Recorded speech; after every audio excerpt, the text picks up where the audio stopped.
Thank you, Chris. I don't think I need to read through all of this. I have done a couple of times. So we go straight to the important piece. Yeah.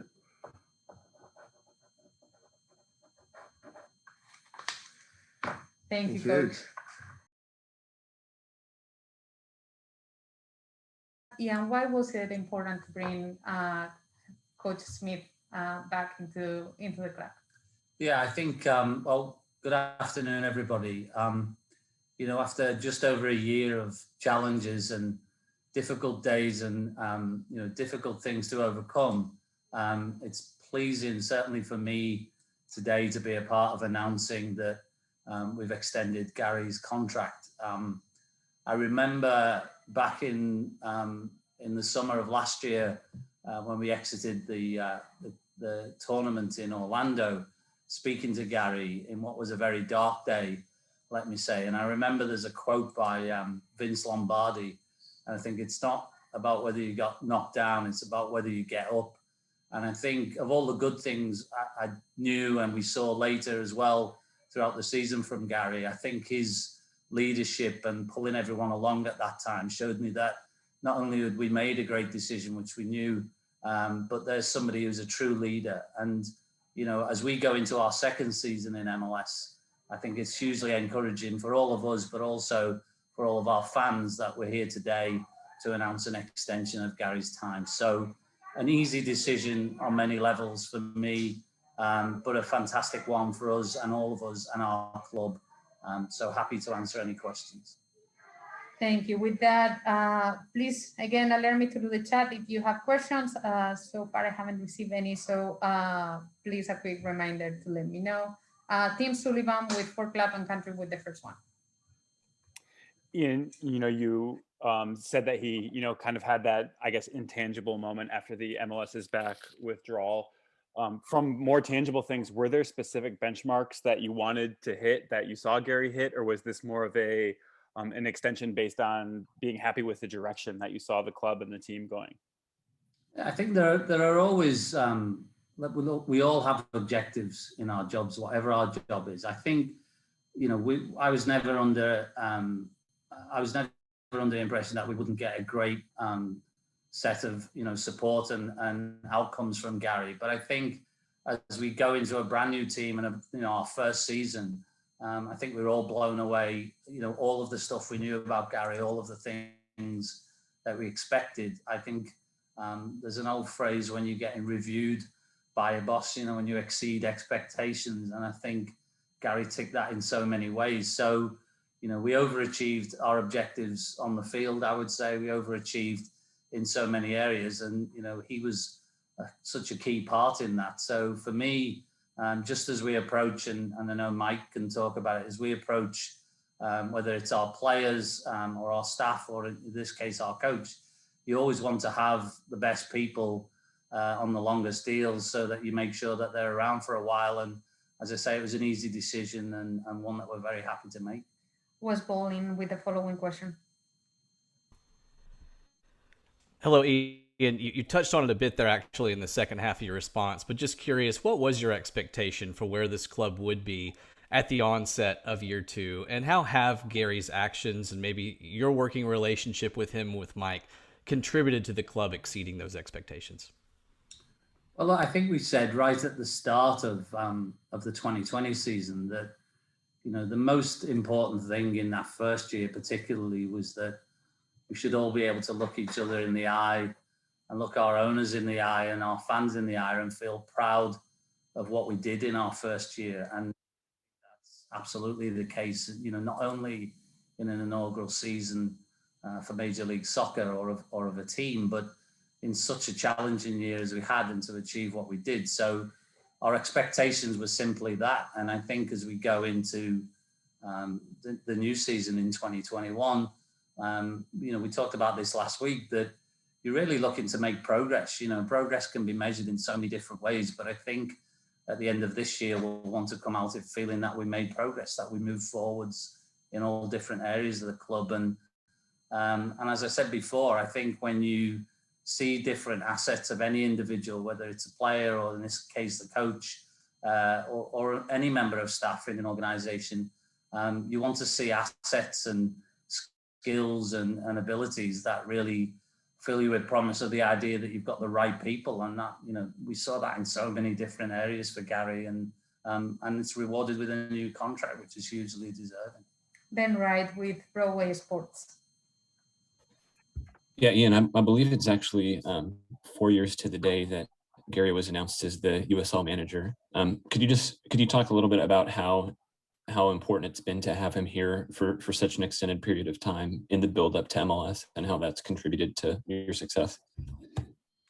Yeah, I mean, Gary was here long before I was here. I think what was probably the biggest benefit that I could say in my time here was that, you know, as we approached our last year in USL, and obviously approaching our first year in Major League Soccer, I think one of the key attributes of that, you know, the ability to do that was, you know, when we made the decision to offer Gary the coaching job in Major League Soccer or in the team for MLS, I think we got so much value from two things. One, continuity. So having the same person that was already in the building right through to the start of this new journey and this new club. And then secondly, you know, to have Gary around when we were going through that process to acquire players and staff for Major League Soccer. For so many teams, particularly expansion teams, you see that there are players and other people all arriving before a coach is maybe even appointed, or it's done in a very short window of time in that last quarter before the team starts, or what have you. And I think we got real benefit from that. You know, we all kind of knew each other, and Gary was as, you know, involved in the acquisition of every player that is out there as he is today. And I think that was a huge benefit to us. And I think we saw some of that on the pitch last year. Dre Hills with the Tennessean. And I think you alluded to a bit of just some of the traits that you've seen in Gary over the past, you know, few years. But obviously, Gary's is known as a very passionate individual, passionate about the game, passionate about his job. And I think that is quite clear to some of the supporters. But, you know, the supporters and fans in general may not see all of who he is truly with the players and with front office. What are some of the traits that you've seen through Gary the past couple of years that probably add to the reason why he's a part of this club's plans in the future? Well, he speaks the same language as me, so that's a good start. So he's able to interpret all my jokes. No, but seriously, I think for me, you know, there are so many different things you need from a coach in a soccer club. And, you know, I think I mentioned in our press release that one of the things that stood out to me was, you know, some coaches, and I've been fortunate enough to work with lots of different coaches, and they all have different styles and different personalities. But I think when you have a coach that has that ability to bring a team together, which is an obvious trait in any coach, but then also to have the personality and the wherewithal to manage each player on an individual basis, because just like, you know, normal life, whether you're managing or coaching a soccer team or whether it's your own family, you know, everybody, your kids all need a different thing. Some need an arm around the shoulder, some need a kick in the butt sometimes. And I think that's the same with players. And I think when you have a coach who kind of understands that and has a different approach for different personalities and different people, but then still has the ability to bring that group together, I think that's a huge asset. Probably for me, the one that stood out the most, apart from obviously being great at getting results out of the team, but that for me was the strongest point. Tim Sullivan with a follow-up question and the final one for you, Ian. Ian, you've spent most of this offseason making extensions, whether that's Mike and Gary or even applying to several of the players. What does that say about the foundations upon which this franchise is built, and how bright the future is for you guys? Yeah, look, you know, nobody's getting carried away here. I think we've all been very honest with ourselves, which is we had a fantastic first year, you know, fantastic foundation to build upon from all the great work that everybody put into 2020. And then, as I said before, you know, when you see that you have something good and you see something that's working, it's important then to protect that asset and make sure that the majority of those people are around for the long term, and then we'll keep building. None of us, myself, Gary, Mike, John Ingram, others across the team, never believed we would solve this puzzle, in the first year or the second year. You just have to keep building and improving and making progress, as I said. So I think what it says is that we recognize and reward great talent. Anyone who comes here and pulls on that gold shirt and plays for Nashville, or comes here and works here in the coaching staff or the rest of the staff, if you deliver on your part, then we want you to be involved for the long term, and that applies to everybody. And I think myself, Mike, Gary, everyone believes that protecting that skill and that asset base is so important. And I think we've demonstrated that through the off season, and hopefully that allows us to continue to make progress as we start the new season. Your thoughts on bringing Gary back on board? You don't know what you don't know. You hear that phrase a lot, whether it's in sport or business or any organization. And when this group first assembled to prepare for the 2020 expansion season, one hope for us was to surround our players with as many people as possible who did know. And having a manager who not only had experience in our league, but successful experience in our league, winning an MLS Cup, as Gary did in Colorado, the reality is that there's very few managers who have found success in our league. And there's some key components that a lot of them carried. And for us, as we looked around at candidates for Gary's role, it was very clear very quickly that Gary was somebody who understood how to find success in this league, understood the American player and how to relate to them, but also was very humble as far as how he would lean on players, his support staff, how he'd collaborate. And for us, we just thought he was not only the ideal person to lead us through this expansion season, but as we got going further and further into this year and starting to fall into uncharted territory, when you think of the success this team had historically, whether it was our defensive record or playoff success, it became very clear that Gary was someone very similar to maybe how you look on the field to build around someone like Walker Zimmerman or Dave Romney at the spine of your back line. For us, Gary was someone that we saw that we can build our club around on and off the field, and just so delighted to know that we had a chance to have Gary here for a long time. We will now open the floor for questions, and we will begin with Drake Hills with the Tennessean. Yeah, good to speak with you again, Mike. Sort of a two-part question for me about Gary. At what point was this consideration or a determination of extending Gary's contract begin? And at that point, you've been around, and worked with MLS managers before. Obviously, we've talked about Peter Vermes at Sporting KC all the time. So you can understand the traits of an MLS manager, but just even personally, what is Gary like that maybe fans and spectators don't really get a chance to see behind the scenes that separates him from others and has led you guys to extend his contract? Thanks, Drake. I guess the first part, once we had this proof of concept that this group not only would be able to be competitive straight away, but would be one that could have a foundation that could move forward during the course of the season.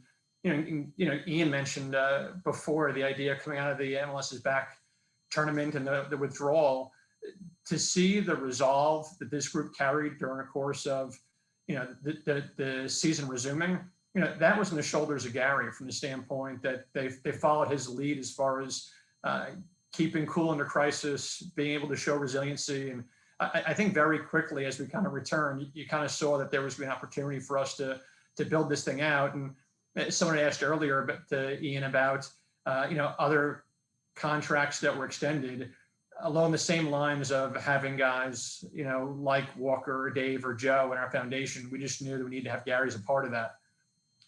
In regards to who Gary is off the field, Drake, you mentioned earlier about how passionate Gary is. What's really encouraging about being around someone like Gary is he's drawn from the experiences he's had in other situations in MLS, other situations abroad, in lower leagues here in the United States, in NASL and USL.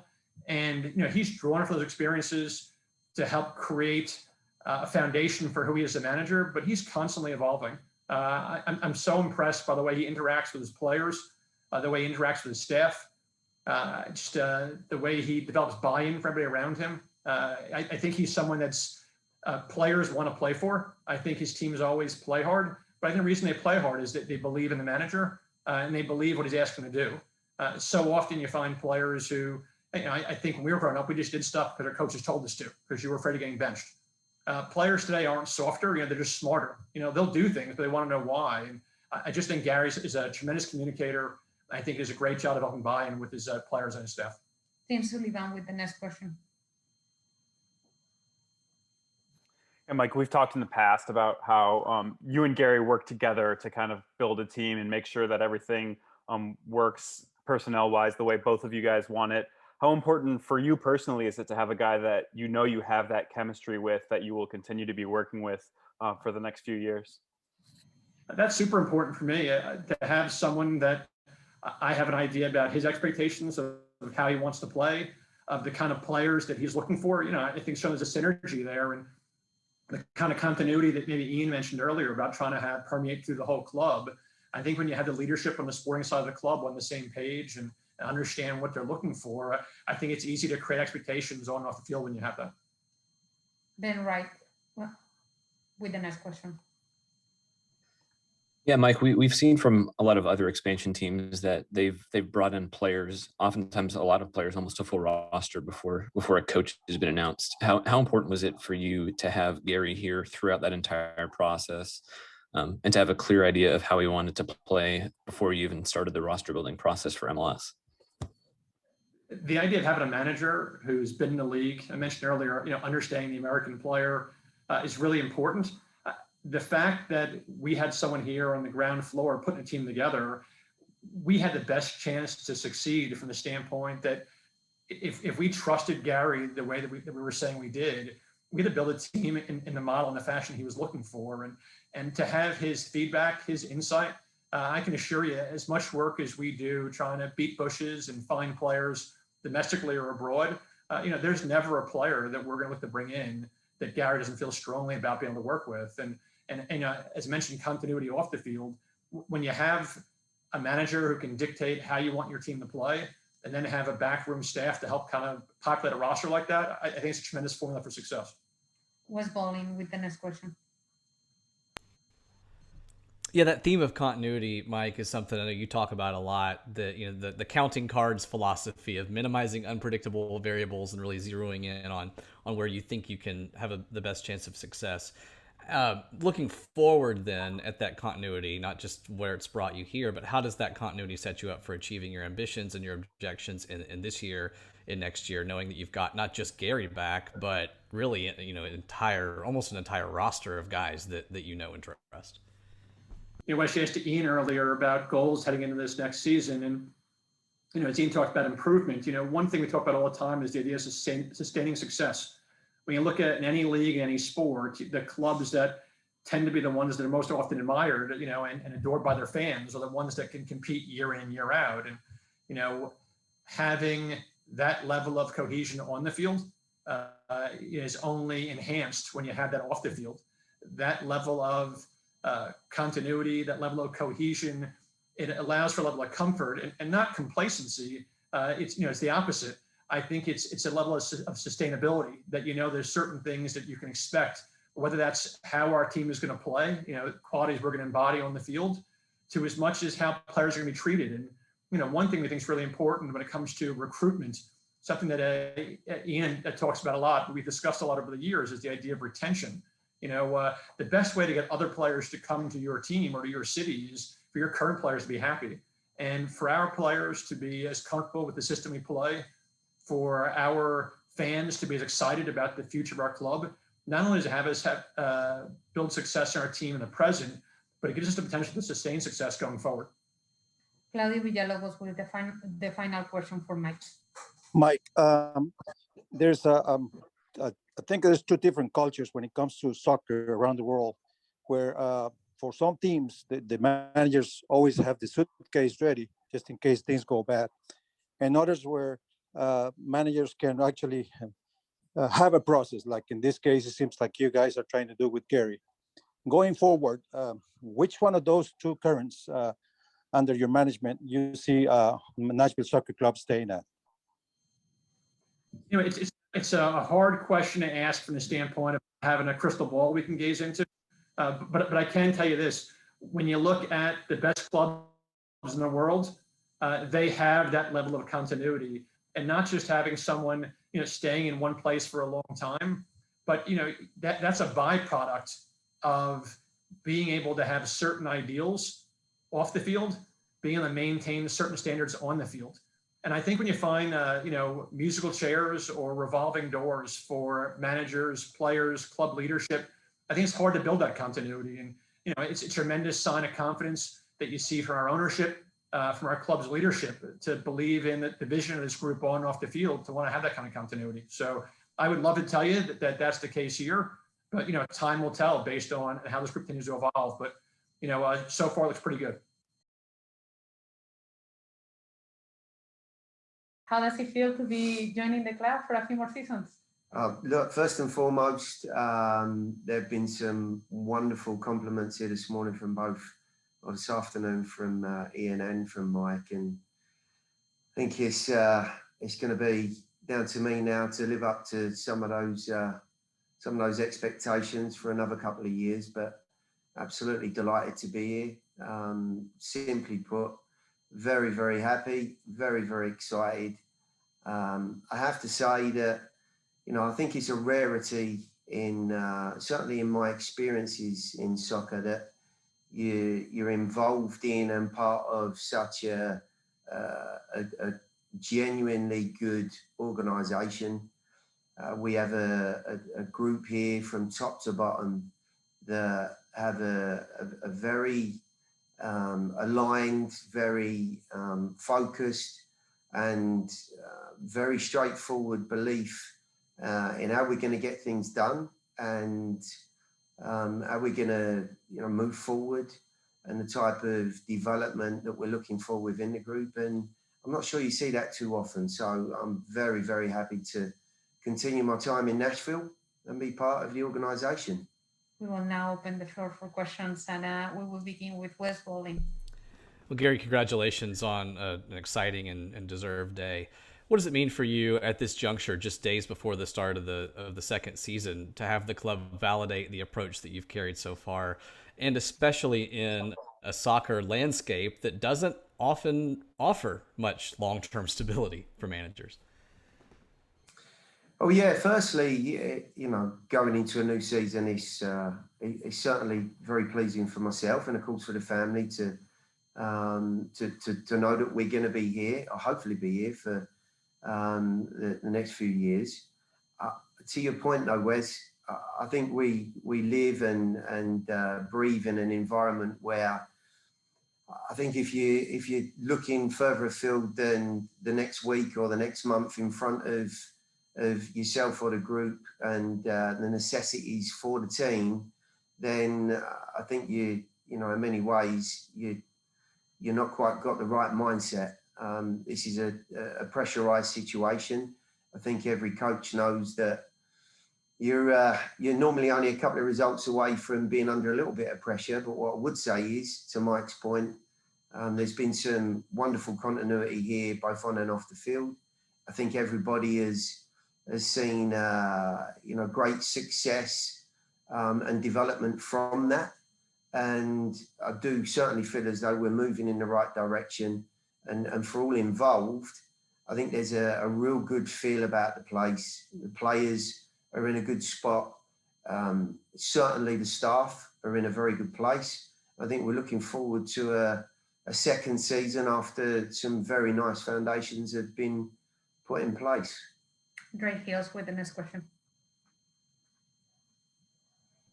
Yeah, congratulations, Gary, on the new contract. Mike was raving about your ability to kind of take a comprehensive look of your experience from obviously Colorado and as we've talked about in Stevenage and other clubs that you've coached in your career, and how you've learned from those experiences, but keeping it within MLS in terms of just the the outlook on what you're trying to do as a manager. How does the expectations that you talked about, how are those placed upon you, and how do you prepare to attack them as Nashville SC manager compared to your situation in Colorado? They're two extremely different situations. You know, there are many things that I think personally make my tenure and role here that much clearer and that much more concise, if you like. You know, as I maybe alluded to just slightly at the start of this conversation, I think when you've got a group of individuals, and it starts from the very top, who present themselves and act in a particular manner that certainly filters into the rest of the organisation. There's no doubt about that. But I do believe we have a very unique situation here, certainly unique in any environment that I've worked in, where we have a group of people that have got, in most cases, different qualities, but the very same vision and the very same thought process in how to try and move forward, develop and create the right culture and environment for one given organisation, and of course that being the team. And you know, the personalities that we have, I think, fit extremely well. I laugh an awful lot at Ian's jokes, as he said, and I think he's normally quite happy about that. It keeps him in a good mood. No, in all seriousness, there's a hell of a lot of experience around the group, the team, and I'd like to think that everyone's starting to see the very first shoots of how that organisation and team will look as we move into the future. Ben Wright. Yeah, Gary, first of all, just congrats on the new contract. I think it's probably fair to say that last year nationally, especially in the media, expectations were probably fairly low for Nashville. And then after your performance last season, I think they're a lot higher going into this coming season. What would you say, I mean, aside from the obvious winning and trying to achieve silverware in the second year, what would you say defines success for you guys coming up in 2021? Well, I can tell you from the start of preseason, where you have expected the players and the staff to have been, maybe a little more excited about their inaugural season. They actually came back, players more so, I would say, and were, I think, felt as though they've been shortchanged a little bit. And I think that's testimony to the type of individuals that we have. So first and foremost, I think, every group always has a vision of being in that postseason. Ours will be no different, certainly based on what we achieved last year. But I think the bigger picture for the group is a continual evolution and development on the field. We saw some good signs last year in certain aspects of our game that we have to continue to be consistent with. But there are certainly areas of our development that need to keep moving forward. I think we've done a very decent job in the off-season of keeping a very good core, a very good base of the group that achieved an awful lot last year. But we've added very, very well to the group. We've added competition. Certainly in those attacking areas, we have many more options. And it's an area that, we saw some difficulties early on in the season. And as the confidence grew, I think you started to see a much better picture of what the group's capable of. And of course, that combined with maybe having one or two of the bigger names, if you like, in the group and alongside one another. So I think there's different ways of measuring success. The first one, and probably the only one that the fans are going to look at, is winning games, and we certainly don't want to overlook that. But I think we're on a good path at the moment, and to continue that development is going to be important for everyone. Ben Dudley with the next question. Hey, Coach. With the limited preseason being completely out of our hands from safety concerns and flat tires, we know as fans that your training sessions are going to have the boys in shape. But is there maybe a little worried that the newer players have not had a chance to prove themselves? Well, I mean, look, first and foremost, you know, there've been some frustrating times this preseason, but I can't help but think that other teams have not run into, you know, some difficulties as well. To what degree, I have no idea.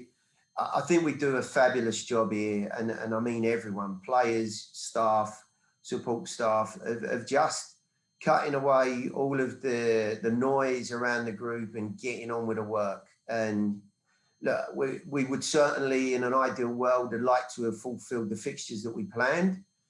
I do believe, and there's a lot of supporting evidence around data in the games that we have played, certainly in the most recent one, that the players are in very, very good physical condition.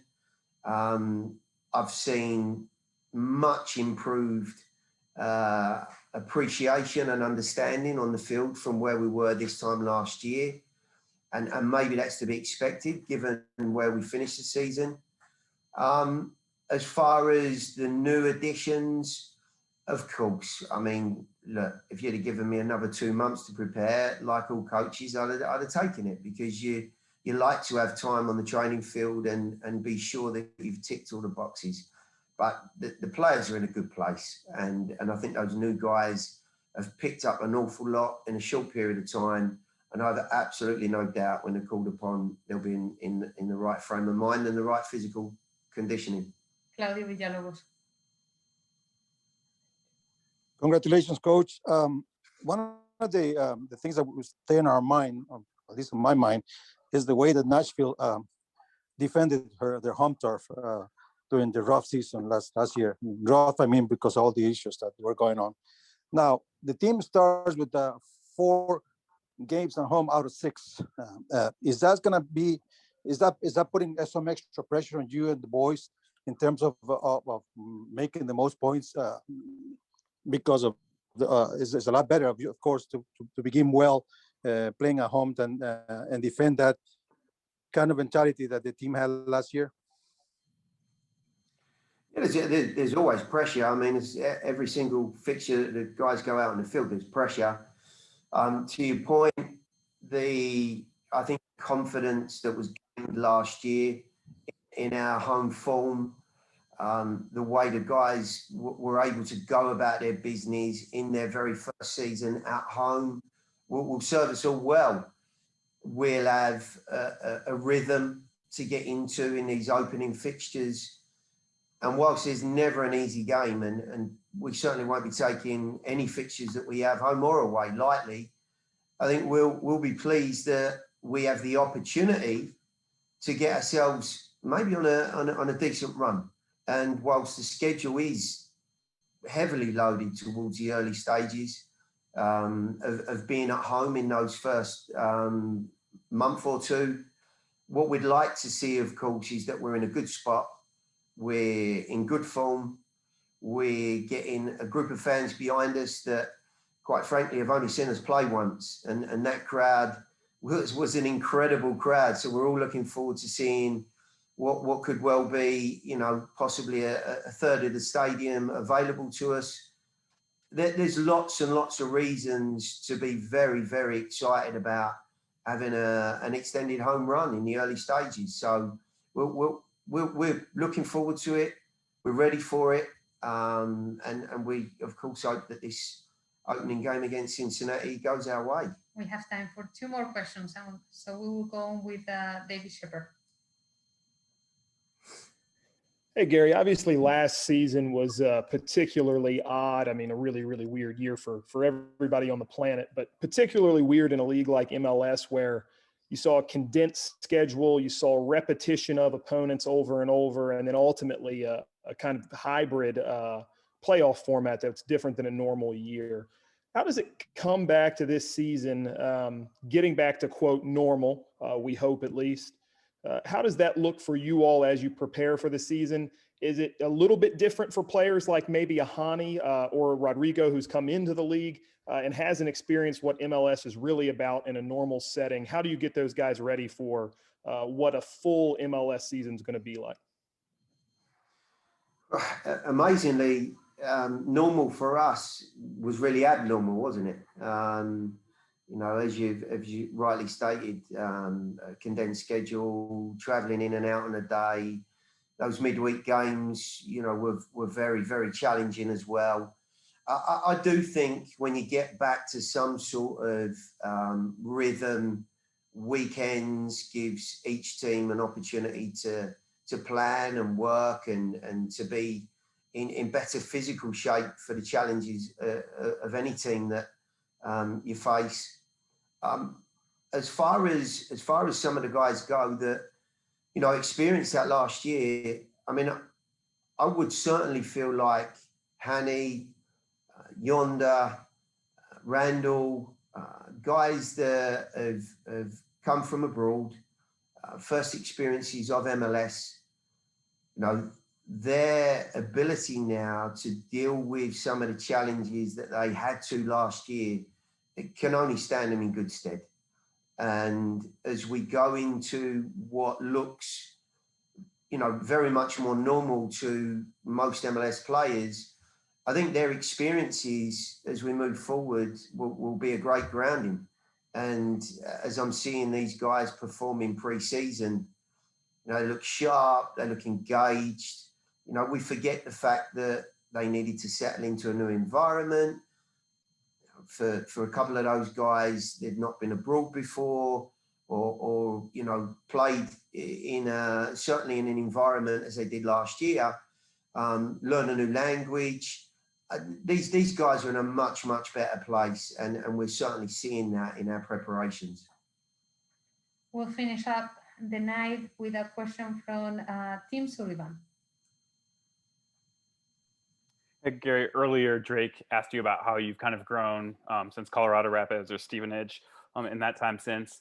With a new contract extension in the books, do you feel maybe a little bit more freedom to continue growing as a coach? And are there ways that you want to continue growing as a coach with this club and into the future? I know that's not the sort of question I usually ask, but I thought it was an interesting one. It was a very interesting one, Tim. It made me think a little bit. So as I contemplate that, I think if you're not growing, if you're not evolving with you know, the way that the game moves, trends, you know, in innovative ways of trying to get the very best out of players and working in new environments, then you just get left behind. And you know, I've certainly tried in the last, 10 years or more since Colorado, which I think everyone forgets was my first head coaching job. And there were a lot of things when I took that role on that I did then that, you know, in many ways I look back on and would question now. But I was 10 or 11 years younger. I certainly had my own ideas and thoughts on how things should be done. I had a little bit more hair then as well, which I think gave me a little bit more confidence. But all in all, I think those challenges that you go through in life, whatever it may be, and of course for me in soccer, you know, it helps smooth out and round off certain you know, maybe edges that I had in my personality, but more importantly, I think it gives you a better perspective of how you're going to be successful. And there's no two ways about it. I feel that the more new and improved Gary Smith, if you like, is a better person for it.